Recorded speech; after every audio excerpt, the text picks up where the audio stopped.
Hello everybody and welcome back to another video. In today's video I'm going to show you how you can craft an Arcanist's workbench in Hytale. Now, to talk you through this, basically you need to get 10 thorium ingots. Thorium can be harvested mining nodes outside of the starting zone, so you can find these in different areas of the map, predominantly the drylands, the desert, and a few further places. The desert is the best place to do it. You can find mines in the desert where they have a lot of thorium. We have done a video on that already.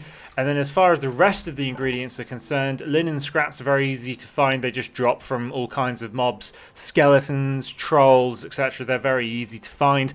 And then you need void essence of the void. And this is basically a piece of ingredient that drops from creatures at night, can drop from skeletons, beasts, behemoths. There's quite a few things that run around the starting zone at night that drop this.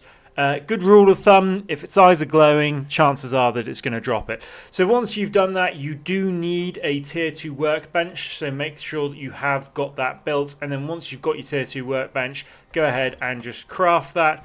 There we go. That's all you have to do, and then we can go ahead and place this down. So I'm just going to put mine down here. There we go, and we've got our Arcanist's workbench where we can make things like a teleporter, which is the next thing I need to work on. And I hope this tutorial has been useful.